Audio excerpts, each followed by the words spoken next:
Bapak dan Ibu, mohon izin saya memulai kegiatan hari ini.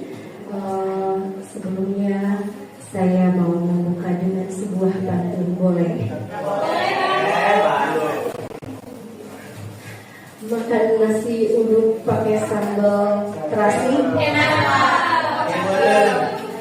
Nasi uduknya pakai daun salam. Sebelum saya mulai presentasi hari ini, izinkan saya membuka dengan sebuah salam. Assalamualaikum warahmatullahi wabarakatuh. Waalaikumsalam warahmatullahi wabarakatuh. Yang terhormat Ibu Kepala Sekolah SD Negeri Geteng, yang saya hormati rekan-rekan guru dan tenaga pendidik dari SD Negeri Geteng.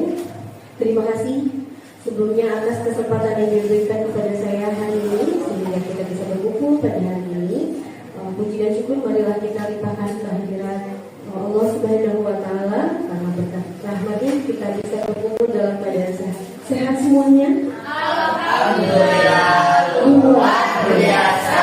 Allahu Akbar. Oke. Salawat serta salam tak lupa marilah kita limpah curahkan kepada junjungan Nabi besar kita, Nabi Muhammad SAW. Oke, terima kasih atas kehadirannya. Sebelum mulai sepertinya lesu-lesu semua. Apakah lesu? Tidak. Jadi nggak perlu ice breaking. Oh no, mau ice breaking apa ice coffee? Baiklah, sebelum mulai saya pengen semuanya dalam keadaan bahagia dan semangat. Kalau saya bilang semangat pagi. Oke, paginya 3 kali biar lebih luar biasa. Oke, siap. Semangat pagi. Pagi luar biasa. Oke, luar biasa. Terima kasih untuk semuanya. Tepuk tangan. Semua. 2 jempol. Untuk semua. Keren. Baiklah, kita tidak perlu berlama-lama, kita langsung. Acara hari ini adalah tugas saya berdiri di depan, bukan untuk sebagai guru teman-teman ya. Kita sharing di sini dalam rangka menyebarkan pemahaman dan penerapan pengalaman budaya positif. Perkenalkan, mohon izin, saya Nana Naifa dari CGP Angkatan 11 Kota Bogor yang berasal dari SD Geteng, SD kalian semua. Luar biasa. Baiklah. Next.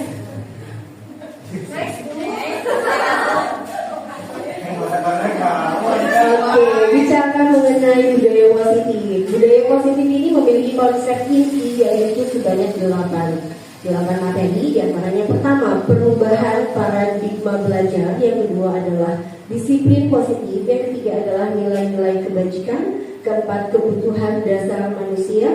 Kelima, motivasi perilaku manusia. Keenam, posisi kontrol guru. Ketujuh, kelas kelas. Dan kedelapan, segitiga restitusi. Anda semua terlihat bahagia. Next. Oke, yang pertama, pembelajaran dengan paradigma baru. Maksudnya apa sih? Pembelajaran dengan paradigma baru merupakan pembelajaran yang dirancang berdasarkan prinsip pembelajaran berdiferensiasi yang sedang digalakkan dalam kurikulum Merdeka ini ya, Bapak dan Ibu. Berdiferensiasi sehingga para peserta didik belajar sesuai dengan kebutuhannya, bukan keinginan guru tapi kebutuhannya peserta didik berdasarkan tahap perkembangan sesuai teori psikologi modern, yaitu untuk mewujudkan profil pelajar Pancasila. Ini sangat sinkron sekali dengan kurikulum Merdeka yang sedang saat ini kita laksanakan. Next. Nah, dalam pelaksanaannya ternyata terdapat beberapa miskonsepsi tentang teori kontrol. Yang pertama, miskonsepsi apa saja? Di antaranya yang pertama adalah ilusi guru mengontrol murid. Jadi kalau zaman dulu itu memang ada paradigma yang mengatakan bahwa guru itu harus bisa mengontrol anak-anak ya, atau peserta didik. Yang kedua, ilusi bahwa kritik Kritik dan membuat rasa bersalah mampu menguatkan karakter. Misalnya, kamu suka begini, jangan begitu. Nah itu tuh kayak bisa membangun karakter mereka gitu dalam konsep dulu. Selanjutnya adalah ilusi bahwa semua penguatan positif, efektif, dan bermanfaat. Lalu ilusi yang lain adalah bahwa orang dewasa berhak memaksa apa yang menjadi keinginan guru kita paksakan dilaksanakan oleh peserta didik. Nah, ini adalah 4 miskonsepsi yang memang seharusnya kita ubah ke dalam paradigma baru. Next. Nah, mengubah paradigma stimulus respon ke pendekatan teori kontrol. Oke, yang pertama stimulus respon. Ini kita bandingkan miskonsepsinya dengan teori kontrol yang sekarang. Stimulus responnya adalah realitas atau kebutuhan kita sama. Ternyata itu salah. Yang benar adalah realitas atau kebutuhan kita berbeda-beda. Yang kedua, semua orang melihat hal yang sama dengan satu sudut pandang. Ternyata setiap orang memiliki gambaran yang berbeda-beda. Bisa berbagai macam interpretasi dari setiap individu. Yang ketiga, kita mencoba mengubah orang agar berpandangan sama dengan kita. Ini lebih seperti egois ya. Jadi memaksa orang berpikir dan berpandang seperti apa yang kita rasa dan kita lihat. Ternyata seharusnya bagaimana? Seharusnya adalah kita berusaha memahami pandangan orang lain tentang dunia, memahami interpretasi orang lain, memahami pemikiran orang lain. Gitu. Selanjutnya, perilaku buruk dilihat sebagai suatu kesalahan. Jadi intinya setiap anak yang berperilaku buruk itu jelek, itu salah. Padahal pada kenyataannya semua perilaku memiliki tujuan, baik perilaku yang baik maupun perilaku yang buruk. Itu pasti ada tujuannya dan ada alasannya. Lalu selanjutnya adalah orang lain bisa mengontrol saya. Ternyata hanya Anda sendiri yang bisa mengontrol diri sendiri. Ya, selanjutnya Anda tidak bisa mengontrol orang lain. Dan selanjutnya adalah pemaksaan ada pada saat bujukan gagal. Jadi ketika orang lain ngebujuk sudah gagal, kita paksa gitu ya. Ternyata itu salah. Seharusnya ada kolaborasi dan konsensus menciptakan pilihan-pilihan baru. Jadi ketika dibujuk, dirayu gagal, kita bukan memaksa tapi memberikan pilihan. Kalau kamu mau ini nanti begini, kalau kamu pengen begitu harus begini. Biarkan anak berpikir dan memilih dengan sendirinya. Selanjutnya yang terakhir adalah model berpikir menang atau kalah. Artinya kalau aku berhasil membujuk nanti aku menang dan kamu kalah. Tidak seperti itu. Seharusnya adalah model berpikir menang-menang. Artinya tidak merugikan satu sama lain. Next. Nah, berbicara tentang disiplin positif. Apa sih makna disiplin? Disiplin berasal dari bahasa Latin, yaitu disciplina. Mohon maaf kalau salah pengucapannya. Tulisannya gitu soalnya. Disiplina, yang artinya adalah belajar. Makna asal dari kata ini berkonotasi dengan disiplin diri dari murid-murid Socrates dan Plato. Disiplin diri membuat orang menggali potensinya menuju sebuah tujuan apa yang dia hargai.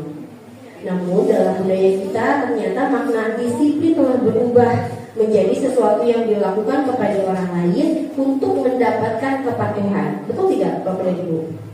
Nah, kecenderungan umum adalah menghubungkan kata disiplin dengan ketidaknyamanan, bukan dengan apa yang kita hargai atau pencapaian suatu tujuan mulia. Next. Nah, disiplin positif ini mengacu pada disiplin diri yang memiliki tanggung jawab terhadap apa yang dilakukannya berdasarkan nilai-nilai yang diyakini. Ini seharusnya. Disiplin positif merupakan salah satu cara penerapan disiplin yang bertujuan untuk menumbuhkan kesadaran serta memberdayakan peserta didik tanpa imbalan penghargaan atau reward, bahkan tanpa ancaman atau hukuman. Jadi semua lahir dari kesadaran diri sendiri dari peserta didik tersebut. Sebagai pendidik, tujuan kita adalah menciptakan peserta didik yang memiliki disiplin diri sehingga mereka berperilaku mengacu pada nilai-nilai kebajikan universal dan memiliki motivasi intrinsik dalam perubahan perilaku ke arah yang lebih baik. Next. Nah, nilai-nilai kebajikan. Nilai-nilai kebajikan universal adalah Sifat-sifat positif manusia yang merupakan tujuan mulia yang ingin dicapai setiap individu. Nilai-nilai tersebut bersifat universal dan lintas bahasa, lintas suku bangsa, lintas agama maupun latar belakang. Setiap perilaku ataupun perbuatan seperti tadi yang saya sampaikan itu memiliki satu tujuan atau memiliki alasan. Itu sama seperti yang dinyatakan oleh Dr. William Glasser pada teori kontrol 1984. Dengan mengaitkan nilai-nilai kebajikan yang diyakini seseorang, maka motivasi intrinsiknya atau motivasi yang dari dalam dirinya itu akan terbangun, sehingga menggerakkan motivasi dari dalam untuk dapat mencapai tujuan yang diinginkan. Nah, ini dinyatakan juga oleh Diana Goshen tahun 1998. Nilai-nilai kebajikan yang ingin dicapai oleh setiap anak Indonesia kita kenal dengan profil pelajar Pancasila, yaitu diantaranya beriman bertakwa, mandiri, bernalar kritis, berkebinekaan global, bergotong royong, dan kreatif. Next. Nah, ini nilai yang disepakati tadi kan disampaikan lepas dari suku bangsa, agama. Nah, ini ada tiga nilai kebajikan, tiga kategori yang tadi menurut profil pelajar Pancasila yang sudah kita laksanakan berdasarkan kurikulum Merdeka, yaitu beriman bertakwa pada Tuhan Yang Maha Esa dan berakhlak mulia, berkebinekaan global, gotong royong, mandiri, kreatif, dan bernalar kritis. Adapun nilai-nilai kebajikan menurut Ibo Primary Years Program atau PYP, diantaranya nilai kebajikannya itu adalah toleransi, rasa hormat, integritas, mandiri, menghargai, antusias, empati, keingintahuan, kreativitas, kerjasama, percaya diri, dan komitmen. Lebih banyak ya. Oke, yang ketiga adalah tentang keterampilan hidup atau life skill. Di antaranya yaitu nilai kebajikannya dapat dipercaya, lurus hati, pendengar yang aktif, tidak merendahkan orang lain, serta memberikan yang terbaik dari diri. Ini merupakan nilai-nilai kebajikan yang bisa kita angkat untuk kita terapkan di sekolah atau di kelas kita. Next. Nah, materi selanjutnya adalah kebutuhan dasar manusia. Kebutuhan dasar manusia adalah segala sesuatu yang kita lakukan untuk mendapatkan apa yang kita inginkan. Seluruh tindakan yang kita lakukan memiliki tujuan tertentu, dan semua usaha terbaik yang kita lakukan adalah dalam rangka agar kebutuhan dasar kita terpenuhi dengan baik. Next. Nah, ada pun 5 kebutuhan dasar manusia. Yang pertama adalah bertahan hidup, survival. Kebutuhan ini diantaranya seperti makanan, pakaian, tempat tinggal, keamanan, kesehatan, atau singkatnya seperti yang sudah kita ini ya, sandang, pangan, papan gitu ya. Nah, inilah termasuk dalam kebutuhan dasar bertahan hidup.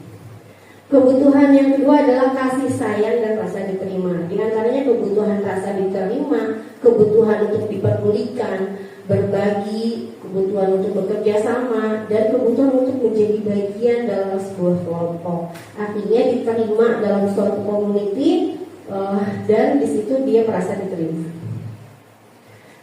Kebutuhan dasar selanjutnya adalah penguasaan. Penguasaan ini meliputi kebutuhan harga diri, keinginan untuk dianggap, keinginan untuk memimpin, keinginan untuk berprestasi, keinginan untuk diakui, dan keinginan untuk didengar. Ini lebih ke eksistensi ya kalau penguasaan itu.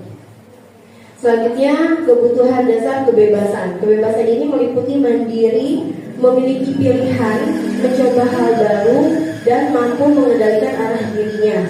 Ini seperti yang kita laksanakan dalam metode pembelajaran. Jadi anak diberi pilihan beberapa metode kegiatan, jadi supaya anak tidak bosan.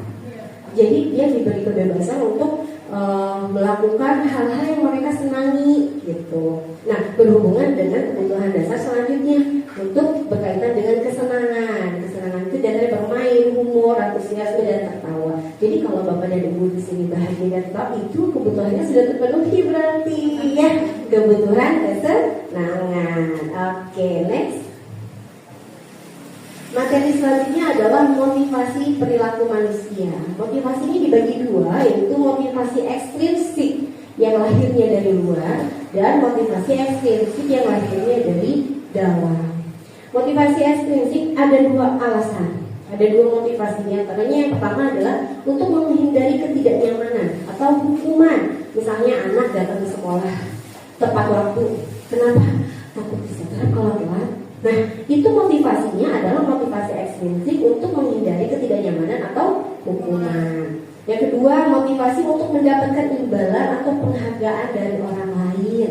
Misalnya dia termotivasi untuk berbuat baik nih sama temennya. Kenapa? Soalnya dia suka ngejajanin saya gitu. Jadi ada motivasi dari luar tetap mendapatkan imbalan. Nah, sedangkan motivasi intrinsik ini tujuannya dia termotivasi untuk menjadi orang yang mereka inginkan dan menghargai diri sendiri dengan nilai-nilai yang mereka percaya. Misalnya anak datang ke sekolah tepat waktu. Kenapa kamu takut dihukum ya? Enggak, karena saya mah suka aja datang tepat waktu, tidak mau terlambat. Berarti kan itu lahir dari motivasi diri sendiri, dari dalam diri. Oke, next. Nah, berhubungan dengan motivasi yang tadi, materi selanjutnya adalah hukuman dan konsekuensi. Apakah Bapak dan Ibu tahu hukuman dan konsekuensi itu sama atau berbeda? Berbeda ya? Yakin? Oke, kita lihat slide selanjutnya. Nah, memang berbeda. Kita lihat perbedaannya. Kalau hukuman itu pernyataannya sesuatu yang menyakitkan harus terjadi. Serem ya, menyakitkan loh. Kalau dalam konsekuensi sesuatu harus terjadi. Bisa dilihat perbedaannya tidak Bapak dan Ibu? Kalau hukuman dipaksakan. Kalau konsekuensi, oke. Jadi kalau hukuman itu sesuatu menyakitkan harus terjadi, artinya anak itu harus dihukum. Namanya hukuman harus disakiti. Ada tak namanya hukumannya? Kamu dihukum saya kasih uang jajan. Ada? Ada. Rata-rata kamu dihukum, uang jajannya dipotong lah. Biasanya ibu-ibu tak kerjaan berita ibu. Itu saya mah ibu 3 bukan ibu-ibu. Kalau ibu 2 begitu, kalau ibu 3 enggak jajan gitu. Ya, artinya ada yang sesuatu yang menyakitkan harus terjadi. Nah, kalau dalam konsekuensi biasanya sesuatu harus terjadi, tapi tidak perlu, tidak mesti yang menyakitkan. Sesuai dengan komitmen biasanya, betul. Jadi kalau kamu melanggar ini nanti begini ya. Jadi tidak menyakitkan sesuai kesepakatan, gitu ya. Yang kedua, membuat anak sakit fisik maupun hati untuk jangka waktu yang lama untuk hukuman. Sedangkan untuk konsekuensi, membuat anak merasa tidak nyaman dalam waktu pendek. Jadi nggak nyamannya ketika dia menjalankan konsekuensi itu saja, yang sudah setelah itu. Karena apa? Karena dia merasa sudah menyepakati hal itu. Lalu dalam hukuman, anak membenci kedisiplinan. Jadi ketika setelah dihukum dia ada traumatik gitu. Jadi sebel gitu ya, jadi kesel gitu. Tapi ketika dalam konsekuensi, setelah dia diberikan konsekuensi, anak jadi lebih menghargai kedisiplinan itu. Lalu hukuman itu berbentuk suatu paksaan. Jadi hanya satu arah. Kamu harus mendengar, mau tidak mau harus iya. Kalau dalam konsekuensi itu bentuknya seperti stimulus atau tanggapan. Lalu dalam hukuman itu mendorong anak menyakiti diri sendiri. Jadi ketika ada sesuatu hal yang menyakitkan harus terjadi, artinya dia menyakiti diri sendiri dong. Otomatis dia nggak berani ibu. Nah, sedangkan dalam konsekuensi adalah anak mendorong anak agar mudah menyesuaikan diri. Jadi dia supaya biasa dengan apa yang sudah disepakati. Dalam hukuman konsep dirinya buruk, tapi dalam konsekuensi konsep dirinya baik. Dalam hukuman anak belajar untuk menyembunyikan kesalahan dan etas dia dihukum PA. Jadi dia termotivasi untuk berbohong supaya tidak menyakiti dan tidak terkena hukuman. Sedangkan dalam konsekuensi anak belajar untuk mematuhi peraturan.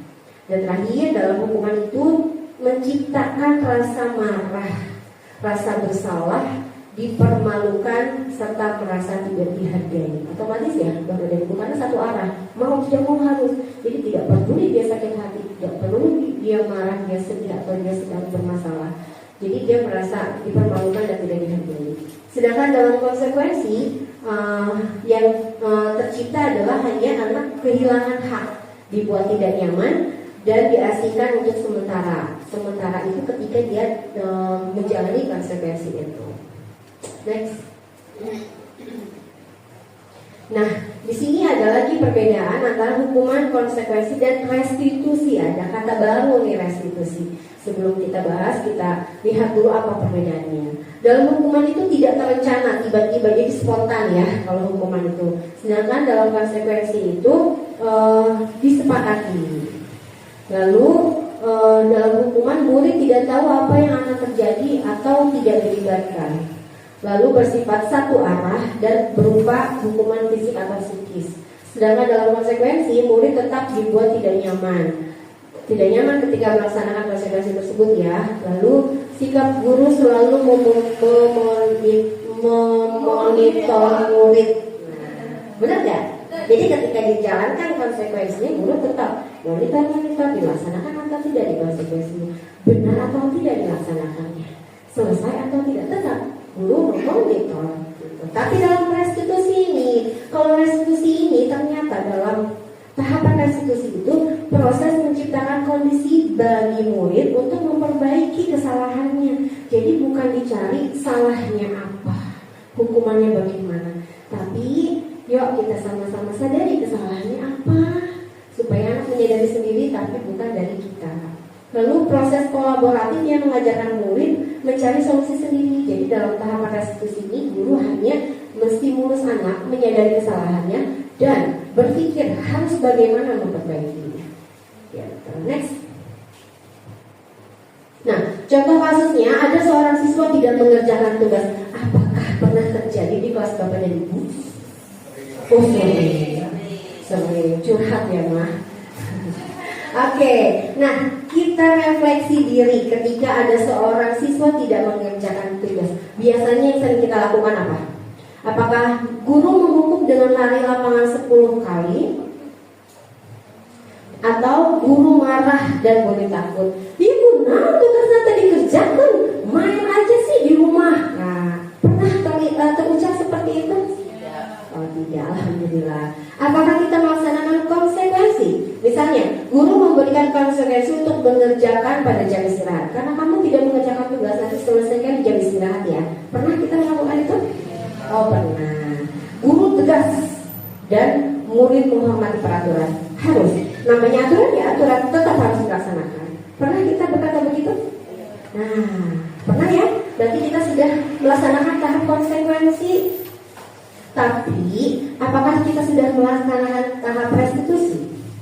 Yaitu guru menanyakan keyakinan kelas dan membantu menyelesaikan masalahnya. Ketika anak tidak mengerjakan tugas, keyakinan kelas apa yang sudah dilanggar oleh anak tersebut? Pernah nggak kita menanyakan itu? Sedangkan dalam keyakinan kelas rata-rata ada belajar dengan tertib. Ya, nah itu termasuk melanggar tidak ketika dia tidak mengerjakan tugas? Pernah nggak kita tanyakan, kamu melanggar keyakinan kelas kita? Tidak. Sampai akhirnya anak itu sadar sendiri, oh ternyata saya salah. Bukan guru yang menerangkan, kamu salah. Harusnya keluarnya dari anak. Nah, yang kedua adalah guru terbuka sampai akhirnya siswa menghormati dirinya dan orang lain. Jadi bukan menghormati guru karena takut. Si gurunya tegas, si gurunya galak, jadi kita hormat. Padahal di belakang dia dungu, kesel. Nah, dalam restitusi ini kita menjadi guru yang terbuka sehingga anak itu hormat sama guru itu karena dia menghormati diri dia dan menghormati orang lain. Sudah sampai tahap situ? Belum. Kita belajar sama-sama. Oke, next. Nah, kita jawab bersama-sama.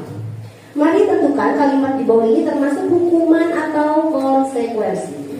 Yang pertama, mencatat 100 kali di dalam buku dengan kalimat saya tidak akan terlambat lagi dikarenakan terlambat ke sekolah. Ini termasuk konsekuensi atau hukuman? Hukuman. Setuju? Sepakat? Sepakat. Kalau saya bilang sepakat, jawabannya setuju. Kalau saya bilang setuju, jawabannya sepakat. Pintar. Mencatat 100 kali di dalam buku kalimat saya tidak akan terlambat lagi karena terlambat sekolah. Jadi jawabannya apa? Hukuman. Setuju? Sepakat. Sepakat?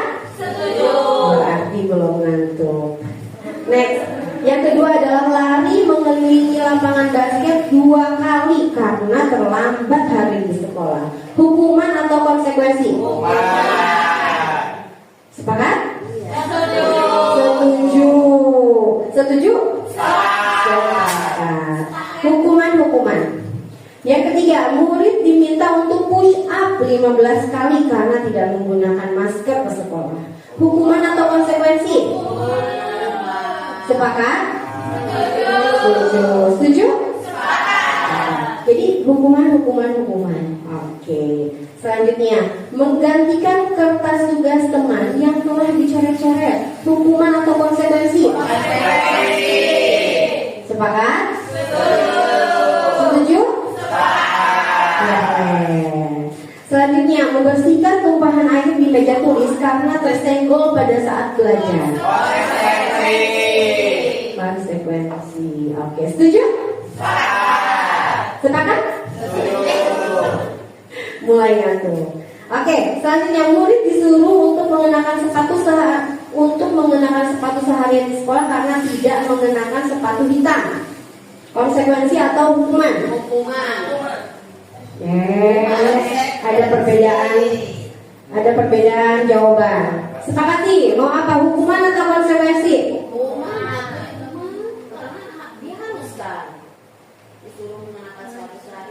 Oke. Hukuman atau konsekuensi? Yang hukuman angkat tangan. 1, 2, 3. Tarik ngacu langsung kia. Bingung. Yang konsekuensi angkat tangan. Ini ada suaranya, tadi beda suara. Jadi hukuman atau konsekuensi? Nggak ada golput bu, nanti biasa adanya Oktober. Jadi konsekuensi atau hukuman? Hukuman, oke. Hukuman, konsekuensi, hukuman. Lari mengelilingi lapangan basket 2 kali karena terlambat 10 menit untuk pelajaran PJOK. Mana dulu PJOK? Kira-kira hukuman atau konsekuensi? Setuju? Setuju? Sepakat? Oke, kita cross check jawabannya. Nah, yang ini betul? Jempol. Yang ini? Betul?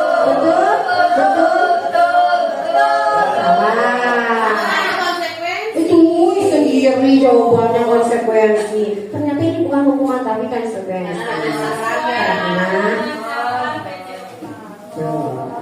Jadi bisa dipahami Bapak dan Ibu perbedaan antara hukuman dan konsekuensi bisa dipahami? Oke, setuju semua? Sepakat semua?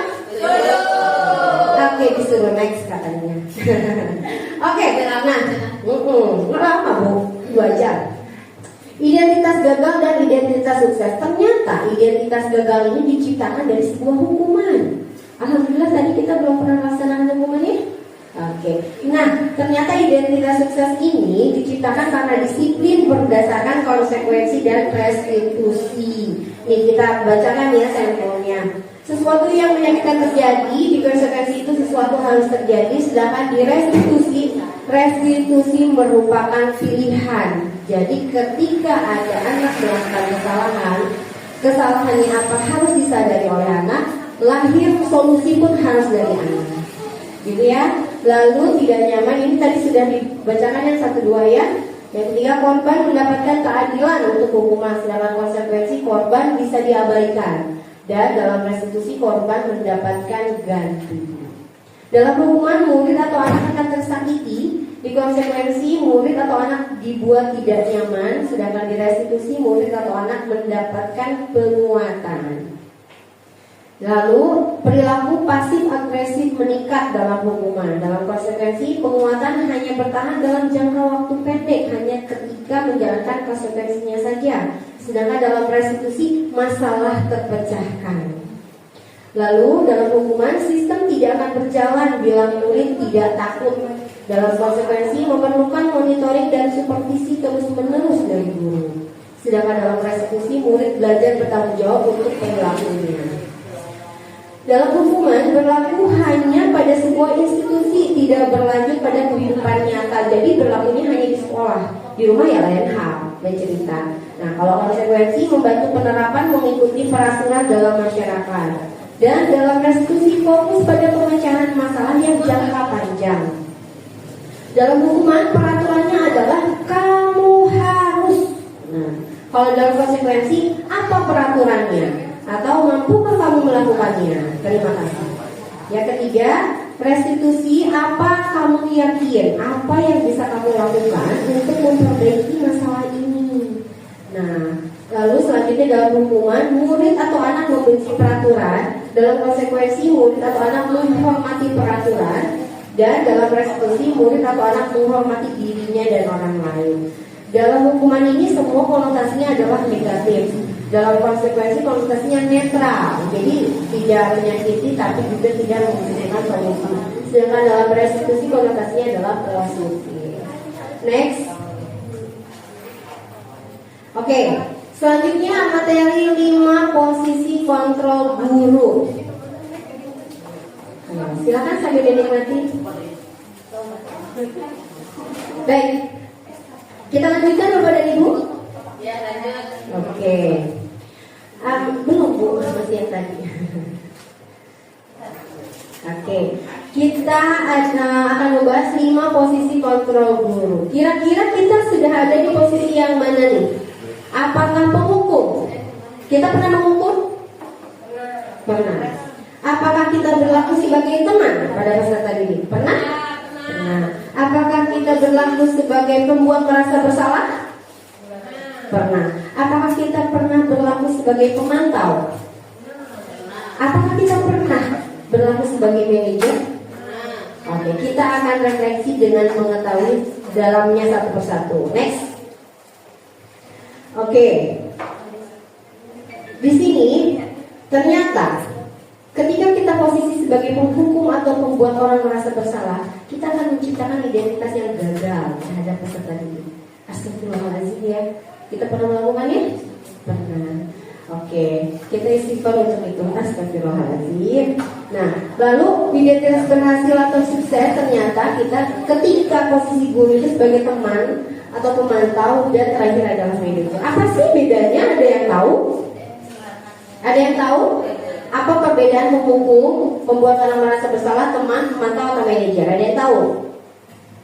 Oke, kita bahas. Nih, ketika seorang penghukum berbuat, menghardik, menunjuk-nunjuk, menyakiti, menyindir. Nah, itu berarti kita sebagai penghukum. Nah, ketika guru berbuat berceramah dan mengatakan seharusnya begini, seharusnya begitu, ibu kecewa loh sama aku. Nah, itu ternyata kita berlaku sebagai pembuat orang merasa bersalah. Jadi kan ketika anak kamu bikin ibu kecewa, aku merasa bersalah, gitu kan ya? Nah, ternyata itu adalah menggagalkan identitas. Nah, ketika kita berkata membuat alasan-alasan untuk muridnya, kamu kenapa datang terlambat? Kamu begini ya, tolong ibu dong, jangan terlambat lagi. Nah, itu sebagai teman. Lalu kalau pemantau adalah menghitung dan mengukur.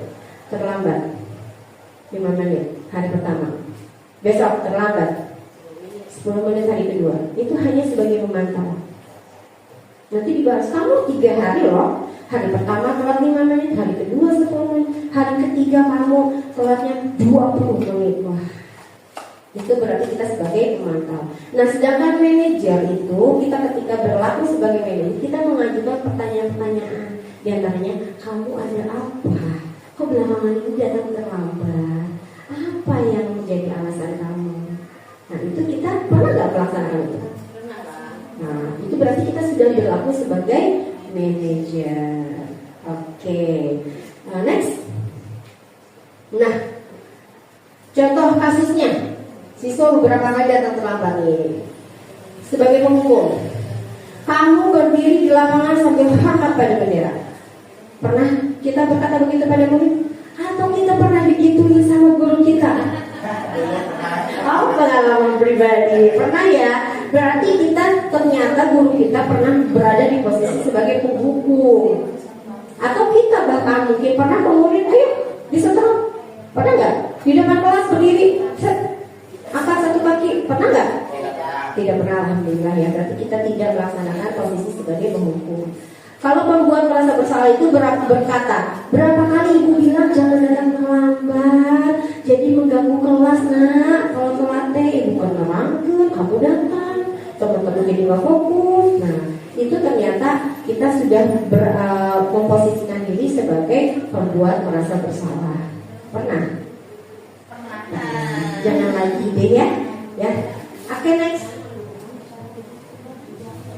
Selanjutnya ketika kita sebagai teman, ayo dong ikuti aturan sekolah, bantu ibu dengan tidak telat lagi ya nak ya.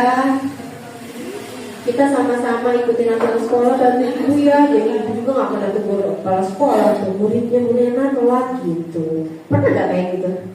Nah pernah. Berarti kita sudah melaksanakan posisi sebagai teman.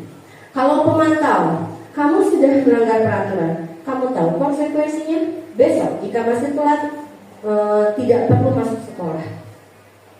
Tidak seperti itu. Kamunya ya pernah, berarti kita belum pernah ya melanggar sebagai pemantau. Oke, next. Nah, ketika seorang manajer berkata, apa kamu tahu kesalahanmu? Kira-kira bagaimana kamu memperbaiki kesalahanmu? Pernah nggak kita begitu Pak anak? Apakah kita menyampaikan solusi langsung ke anak? Bukan tanyanya juga seperti itu, kenapa kamu bisa kesiangan, biasanya gitu. Apakah yang terjadi?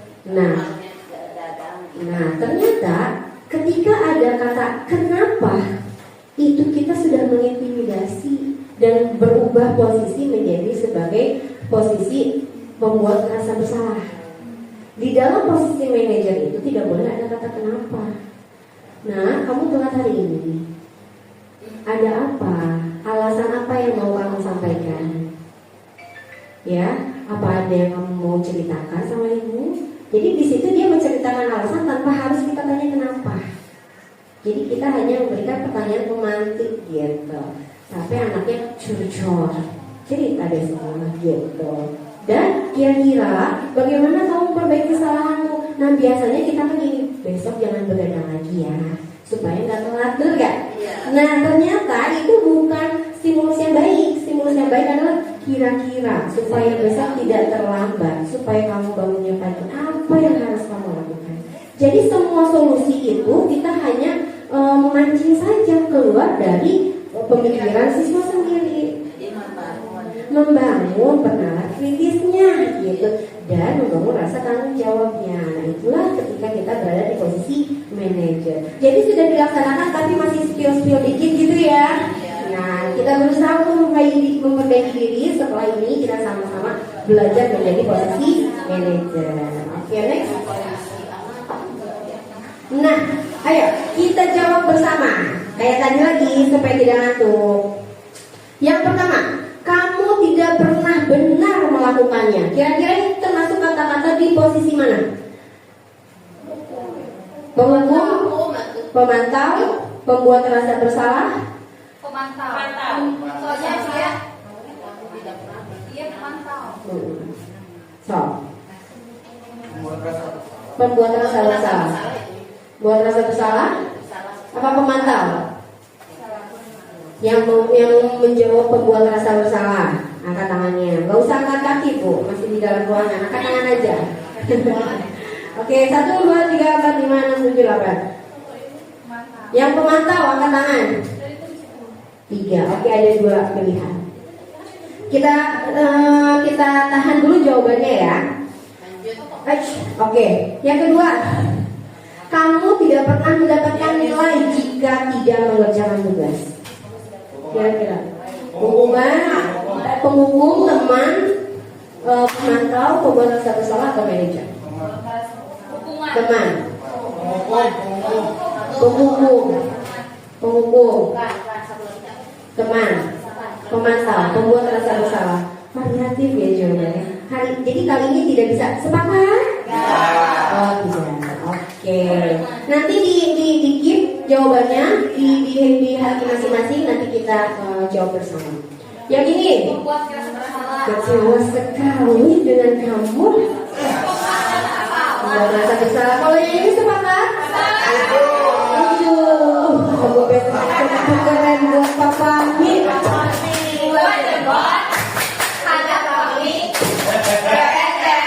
Karena hanya dia yang menjawab tepat. Setuju? Apa tadi jawabannya? Oh, keren. Pertanyaan selanjutnya, ayolah lakukan demi Bapak Ibu ya. Semangat? Setuju? Ini saya takut salah loh, gini-gini jawabannya. Keren, saking antusiasnya. Pertanyaan terakhir. Beres bacanya. Baca dua. Apa kita udah bisa baca sendiri? Kamu pintar. Apa rencanamu untuk menyelesaikan masalah ini? Manajer, ada pilihan lain? Tidak, setuju? Sepakat? Oke, kita cross check jawabannya. Next, ya, cek. Siapa yang jawab ini benar semua? Siapa yang jawab ini benar semua? Kamu? Gitu. Siapa yang jawab ini benar semua? Tadi yang variatif hanya dua ini ya? Siapa yang jawab ini pemantau tadi? Siapa yang jawab itu penghukum tadi? Tidak ada, berarti masih sama. Nggak apa-apa. Berarti hanya salah dua. 60 dong. Udah, kita buat kamu aku kasih 100. Karena I love you. Oke, next. Nah, selanjutnya adalah keyakinan kelas. Bapak dan Ibu sudah punya keyakinan kelas di kelasnya masing-masing? Sudah. Oke. Mengapa harus keyakinan kelas sih? Mengapa bukan peraturan kelas? Ada yang tahu? Ada yang tahu? Adakah bedanya? Ada. Apa bedanya? Kalau keyakinan itu dibuatnya atas kesepakatan kedua belah pihak. Oke. Sama-sama. Kalau Kalau peraturan? satu pihak dan bersepakat maksa. Oke. Yang lain setuju? Coba kita lihat jawabannya.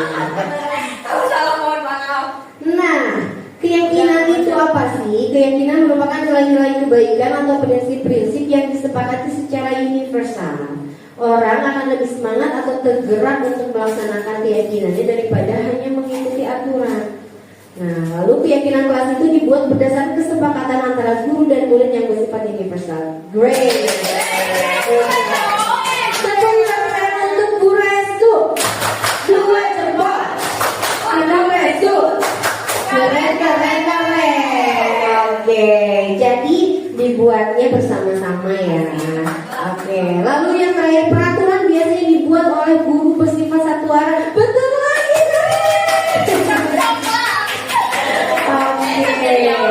Oke, next. Nah, ada dua. Ini sengaja disebut dua-duanya kesepakatan dulu. Nah, nanti teman-teman yang menentukan ini yang manakah keyakinan kelas, yang manakah peraturan kelas. Boleh telah dulu dilihat dengan sesama, dibaca kira-kira apakah yang A itu ada datang tepat waktu, mengucapkan salam, menjaga kebersihan sekolah, berdoa sebelum dan sesudah kegiatan, aktif dalam pembelajaran, tertib. Ataukah yang B yang isinya kami guru dan murid yang saling menyayangi, kami murid yang semangat belajar, kami murid yang peduli dengan teman-teman. Kira-kira yang keyakinan kelas itu yang mana? Yang B. Yang B? Yakin. Setuju? Sepakat? Setuju. Keren. Tepuk keren untuk semua. Tepuk keren untuk semua. 2 jempol. Hadap semua. Keren. Sepakat berarti memang benar yang B. Oke, next. Nah, prosedur pembuatan keyakinan sekolah atau keyakinan kelas. 1, mencurahkan ide. Yang kedua, mencatat semua masukan. Yang ketiga, mengganti kalimat negatif ke positif. Kayak tadi, tidak boleh datang terlambat. Itu kan negatif. Ganti menjadi datang tepat waktu. Gitu ya? Tidak boleh memukul teman. Diganti dengan menyayangi teman. Gitu. Lalu meninjau kembali, yang ketiga tinjau ulang keyakinan yang sudah tersusun, lalu menyetujui dan menandatangani keyakinan, menempel keyakinan kelas pada dinding kelas. Ya, semoga itu sudah dilaksanakan di kelasnya masing-masing. Oh iya. Next. Nah, pembentukan keyakinan kelas itu bersifat abstrak, berupa pernyataan universal, dibuat dalam pernyataan positif, sedikit saja agar mudah diingat. Jangan yang mentang-mentang positif adalah saling menyayangi dan mencintai dan menghormati teman dan guru dan ini dan ini. Oh, itu panjang, jadi sulit untuk dihafalkan oleh anak.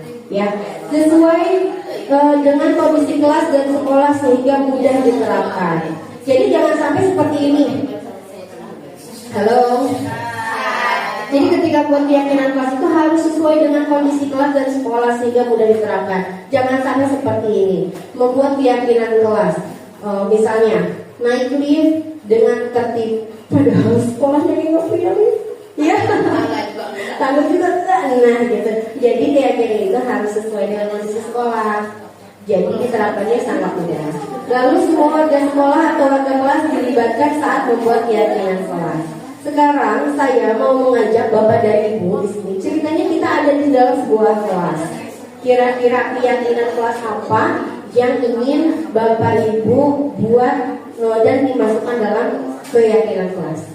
Nanti dibantu oleh Bu Sarah akan membagikan post-it. Boleh diisi. Gak usah banyak-banyak, satu orang satu saja. Nanti akan kita rangkum bersama-sama.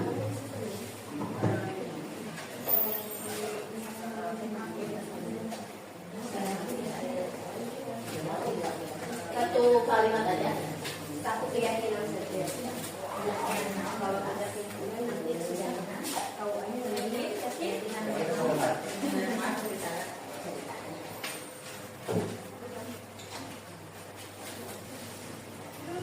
Sudah terima semua? Silahkan curahkan idenya, pendapatnya, tuangkan dalam sebuah tulisan membentuk kalimat keyakinan kelas yang akan kita sepakati di sini. Satu saja. Kalau sudah boleh ditempel di sebelah sini. Sini saya bantu.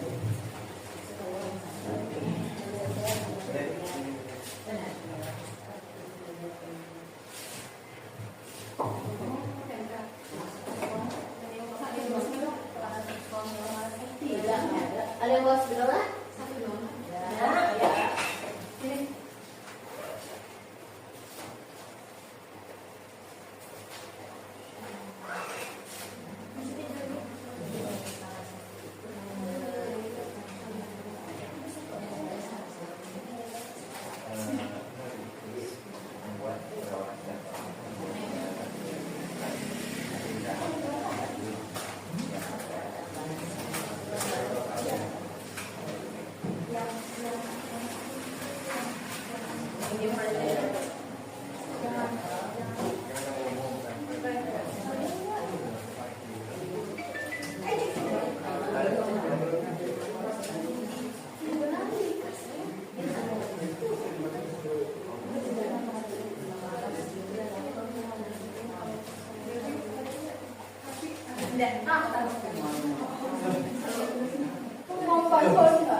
Sudah semua?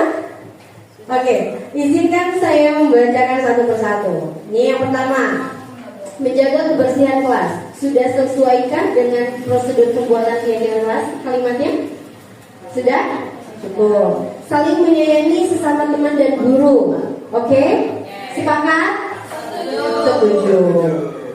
Belajar dengan giat dan semangat. Setuju?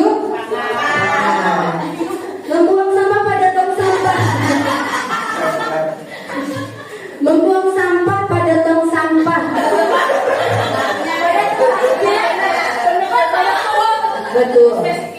Betul, lebih baik. Jadi bisa disetujui? Setuju. Setuju? Membuat suasana yang tertib dan nyaman. Setuju? Sepakat. Jujur dan tanggung jawab. Ini keyakinan kelas apa CV calon suami?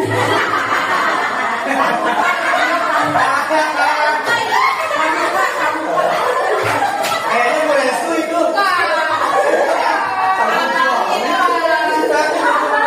Oke, next. Berani mengungkapkan pendapat. Setuju? Sikap sopan santun berbahasa yang baik. Sepakat? Kami murid kelas 6A selalu menjaga kebersihan kelas. Setuju? Sepakat. Saling menyayangi sama teman, sama ya tadi ya. Bersikap ceria setiap hari. Sepakat? Setuju. Oke, tepuk tangan untuk kita semua. Berarti sudah bisa memahami bagaimana cara menentukan kalimat keyakinan kelas. Oke, ini keren. Tepuk keren untuk semua. Dua jempol, ada semua. Keren. Oke, terima kasih atas partisipasinya. Kita lanjut ke materi ya. Nah, tadi udah di-spill tipis-tipis. Ada kata restitusi. Apakah itu merupakan hal yang baru untuk Bapak dan Ibu? Kata restitusi itu apakah merupakan hal yang baru? Oke, kita bahas. Ada segitiga restitusi. Apa sih segitiga restitusi itu? Merupakan suatu proses dialog yang dijalankan oleh guru agar dapat menghasilkan murid yang mandiri dan bertanggung jawab. Oke, maka bapak-bapak yang mau beribadah salat Jumat silahkan. Oke, dalam tahapan segitiga restitusi ini, yang pertama adalah menstabilkan identitas, yang kedua adalah memvalidasi tindakan yang salah, dan yang ketiga adalah menanyakan keyakinan. Next.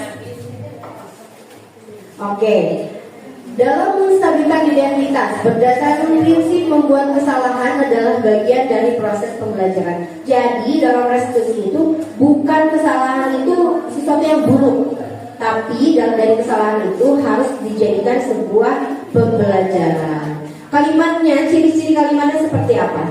Berbuat salah itu wajar. Tidak ada manusia yang sempurna. Ibu bapak tidak mau mencari siapa yang salah, tapi ingin mencari solusi dari permasalahan ini.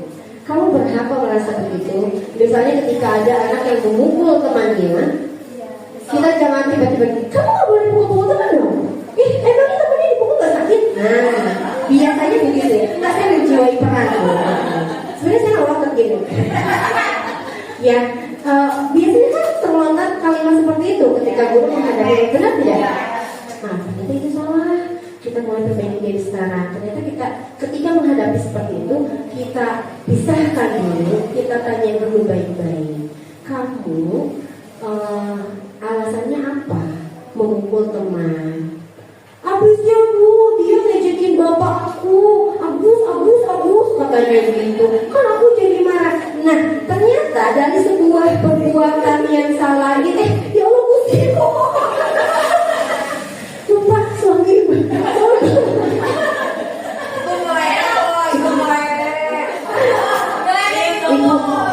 Ibu saya kali ini pulangnya kasih aku, mohon maaf. Nah, ketika terjadi sebuah kesalahan, kita harus tahu dulu latar belakangnya, alasannya. Nah, ternyata yang memukul itu ternyata dia korban pembulian. Jadi nggak bisa kita tiba-tiba menjudge, kamu nggak boleh pukul, teman kamu sakit. Nah, itu harus diajak bicara dengan baik-baik, dengan tenang. Apa alasan kamu memukul teman? Aku marah kok. Ya marah itu wajar. Tapi coba yuk kita pikirkan, ketika kita marah, kalau kita memukul teman, apakah itu perbuatan yang baik? Apakah itu melanggar peraturan keyakinan kelas kita? Nah, itu kan bisa dibahas bersama-sama. Nah, dalam proses menstabilkan identitas ini pertanyaannya, kamu marah? Nggak apa-apa. Setiap orang berhak kok punya rasa marah. Gitu. Next. itu di tahap menstabilkan identitas. Nah, di tahap validasi tindakan yang salah ini masih berhubungan ya, berhubungan. Nah, ini berdasarkan prinsip setiap perilaku berupaya memenuhi suatu kebutuhan tertentu. Yang tadi saya sudah sampaikan ada 5 kebutuhan dasar. Nah, di sini cara menstimulusnya atau memberikan kalimat atau pernyataan pemantiknya contohnya gini. Kamu pasti punya alasan mengapa melakukan itu. Padahal kamu bisa melakukan yang lebih buruk dari ini ya. Nah, kamu patut bangga karena telah melindungi. Kamu berhak merasa begitu. Jadi anak tuh kalau kata Sundanya kan di alam dulu gitu ya. Sok habis di alam kan sok muncul tuh kenapanya curhat gitu, curcol keluar. Nah, ini di validasi tindakan yang salah kita harus menegaskan kalau memang dia merasa marah, it's okay gitu ya, nggak jadi masalah, tapi harus dipikirkan lagi. Nah, selanjutnya next.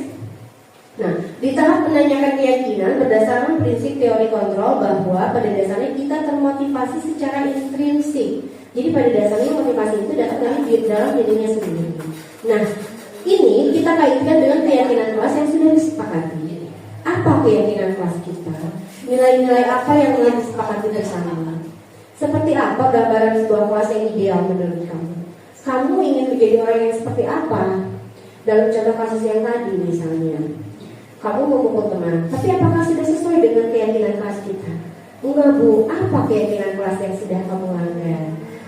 Tidak menjaga ketertiban kelas bu. Nah, setelah mengetahui permasalahannya, kira-kira apa yang bisa kamu lakukan untuk memperbaiki kesalahan kamu?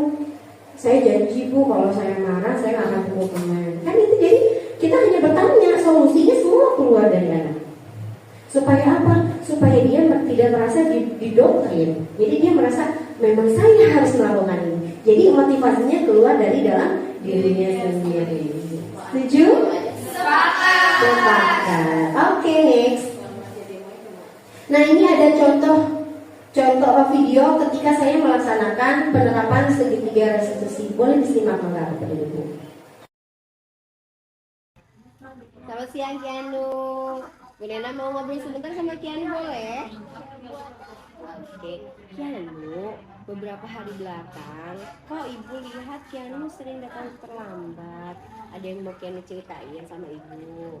Sering main HP. Oh, sering main HP sampai begadang. Oh, Kianu suka main HP ya? Main HP, semua orang juga suka pasti main HP. Tapi apakah main HP yang terlalu lama sampai larut malam sampai begadang, apakah dampaknya baik? Iya, tidak baik ya. Alhamdulillah Kianu sudah menyadari itu. Bu Nena tanya, kalau Kianu datang terlambat itu rasanya gimana sih? Malu. Terus keterlambatan itu sesuai dengan keyakinan kelas kita tidak?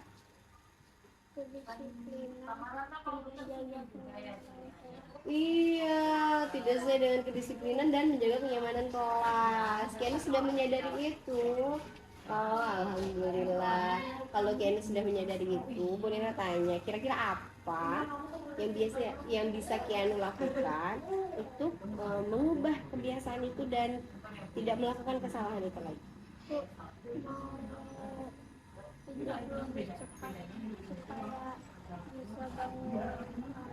Woi, keren. Bener ya, bisa ya. Bu Nena dukung. Nanti kalau Kianu ada apa-apa boleh cerita lagi sama Bu Nena. Bu Nena doakan semoga Kianu bisa benar-benar lakukan itu ya. Tidur lebih awal, bangun lebih cepat, supaya tidak terlambat datang sekolah. Jadi kita sama-sama belajar dari pengalaman ini. Oke? Terima kasih Bu. Sama-sama. Oke, sama-sama Kianu sayang. Yang penting kita sama-sama memperbaiki kesalahan kita ya. Oke, tos dulu dong. Oke, terima kasih Kianu. Boleh kembali ke kelas. Jadi dalam kegiatan ini, tahapan restitusi itu intinya kita harus bisa memilah kata dalam menyelesaikan permasalahan dengan siswa. Nah, kita refleksi diri yo. Apakah kita sudah benar-benar melaksanakan diri sebagai manajer di sekolah? sudah spill dikit ya, merembet ke sana, tapi memang belum sepenuhnya. Nah, semoga setelah ini kita bisa melaksanakan segitiga restitusi dalam setiap pemecahan masalah.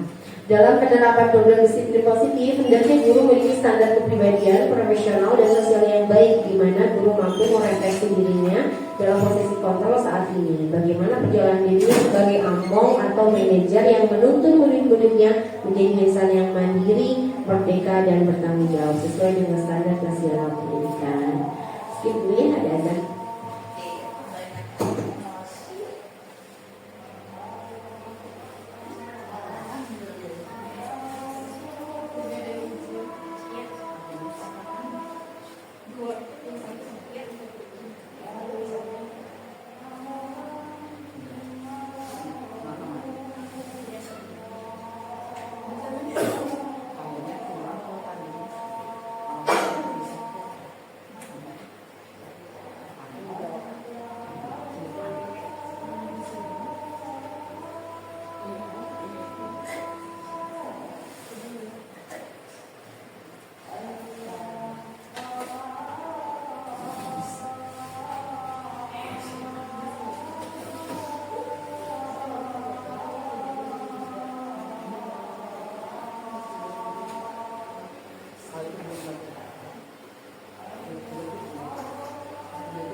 Masih? Masih berjalan. Udah sejam. Udah lebih. Udah lebih. Tapi nanti di-cut.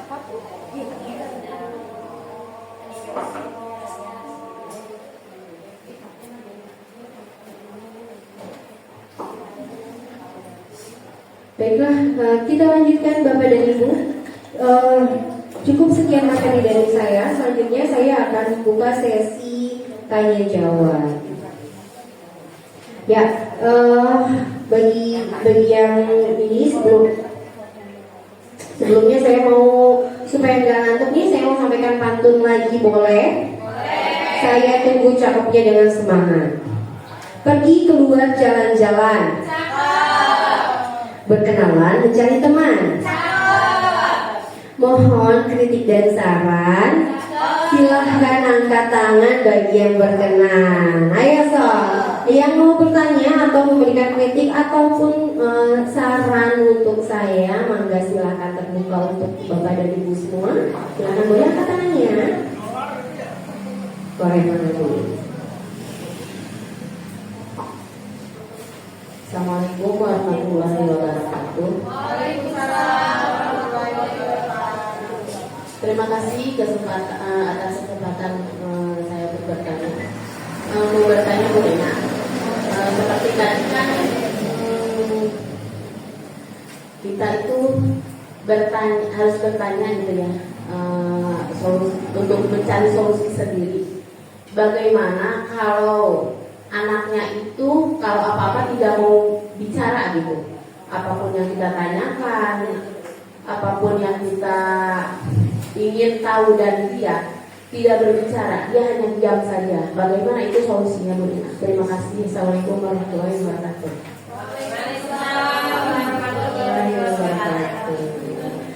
Pertanyaannya luar biasa. Ada lagi? Ada lagi yang lain? Kalau tidak ada, saya mau mencoba menjawab dulu ya. Ini juga dengan keterbatasan ilmu yang saya miliki, mungkin kita ini bukan mau menggurui tapi sharing. Ya, mungkin setelah jawaban saya yang saya sampaikan nanti ada masukan lagi dari Bapak dan Ibu yang lain, silakan ya. Jawaban dari saya begini, mungkin salah satu caranya adalah awalnya mungkin tetap kita pendekatan kita diupayakan ketika berbicara dengan anak tersebut dalam kondisi yang tenang, Yang private artinya hanya kita berdua. Memastikan bahwa kamu kalau mau bicara apapun sama ibu silahkan bebas. Ibu jamin tidak akan ada orang lain yang tahu. Mungkin ketika anak dia tidak ingin bicara itu, satu, dia kurang mendapatkan kasih sayang di rumahnya, atau memang dia tidak terbiasa menceritakannya. Kalau sudah 1-2 kali kita tetap rayu, anak tidak mau bicara, jangan dipaksa, Bu. Kalau kita lihat dia sukanya misalnya menggambar, kita kasih ruang khusus untuk dia, waktu khusus untuk dia untuk mencurahkan apa yang ada di perasaan kamu hari ini di rumah ataupun di sekolah. Silahkan tuangkan dalam bentuk gambar. Sepertinya itu lebih efektif. Jadi biarkan gambar yang menjawab semuanya. Iya, jadi kan ada anak yang tipenya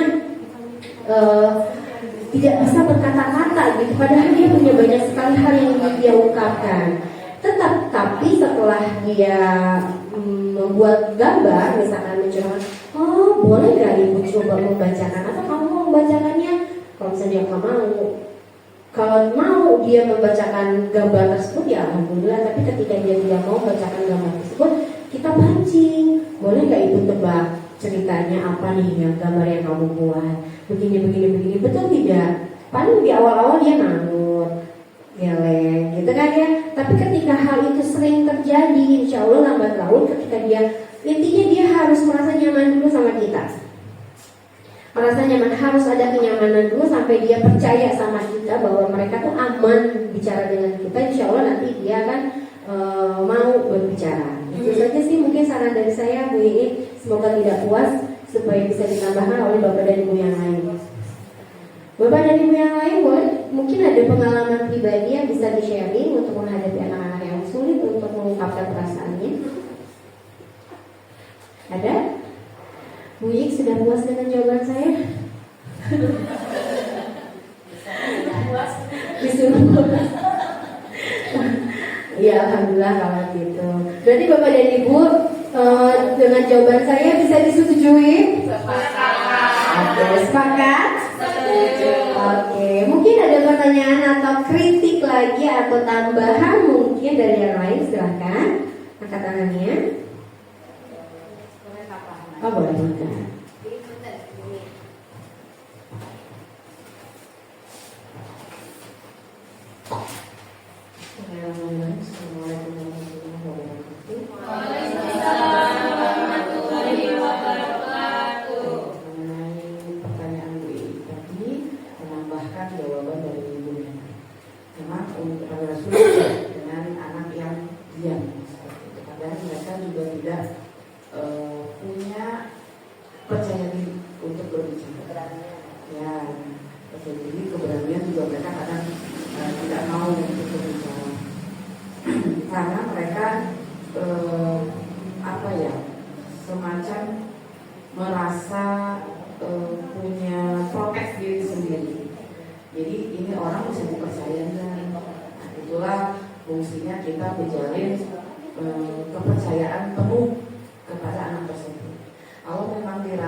Baik, terima kasih Bu Mia atas tambahannya. Alhamdulillah luar biasa. Semoga Bu tambah puas ditambah dengan jawaban dari Bu Mia.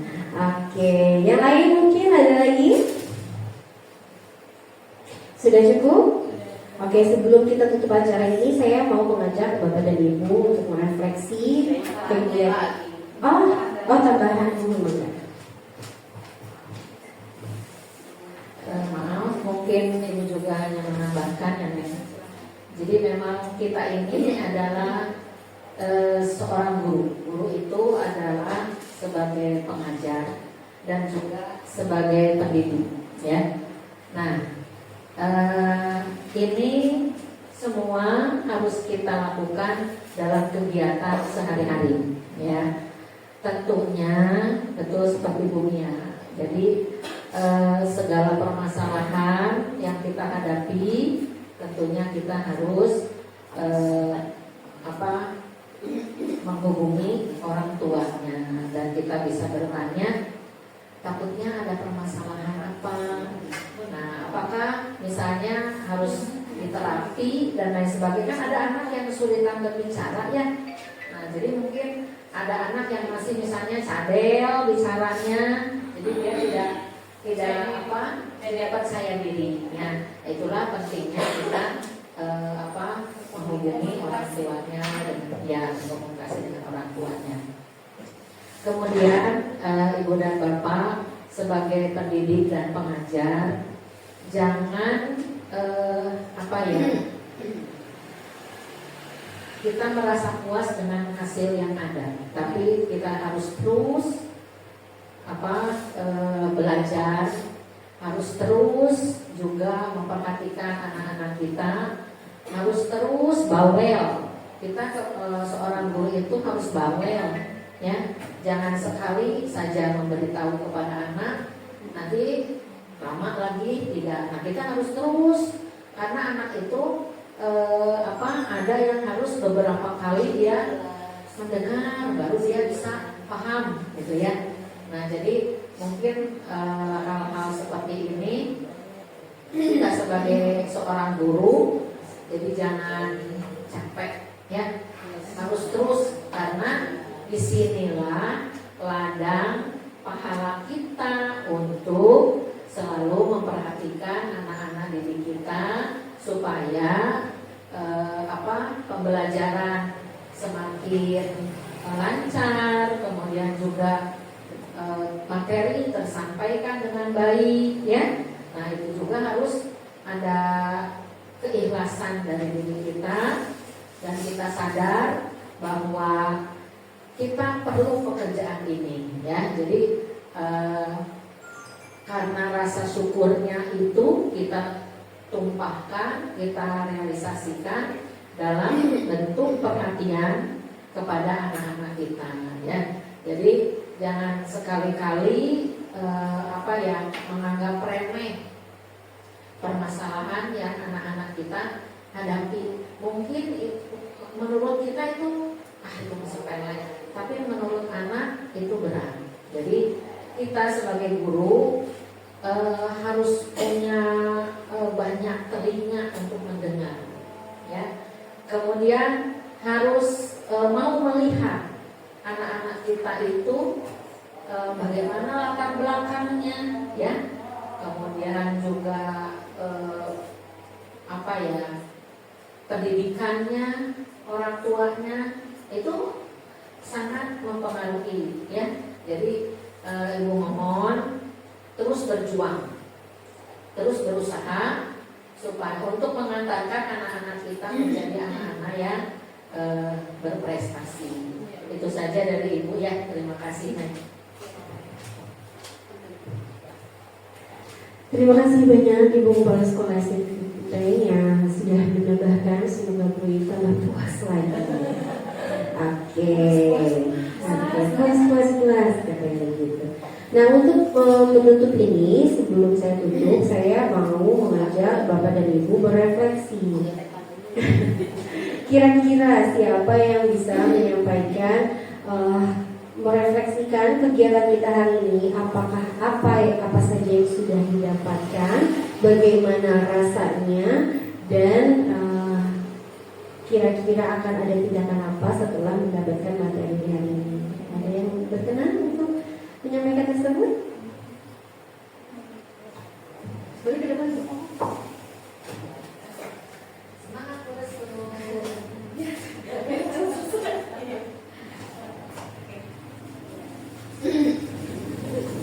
Baik, assalamualaikum warahmatullahi wabarakatuh.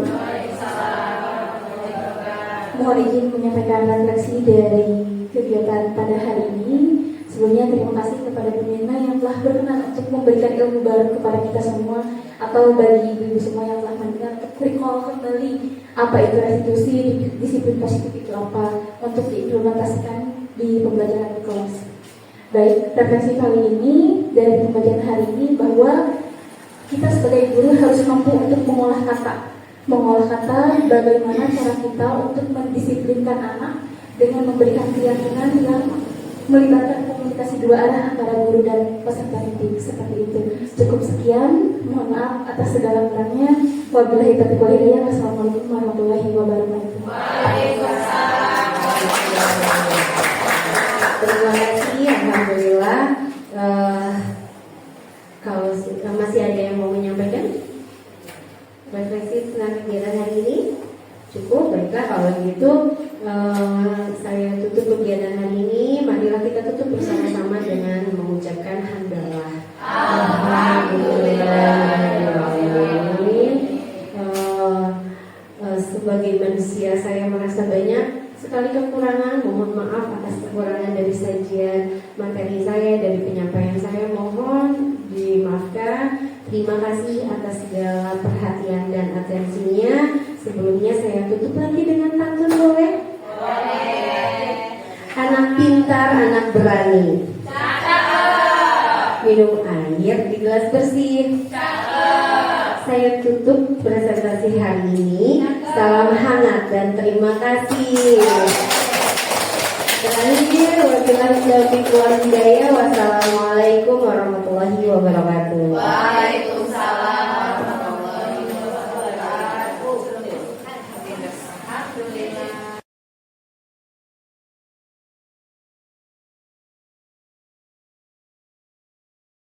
Assalamualaikum. Saya Keanu dari 1A. Saya senang belajar dengan Bu Nena.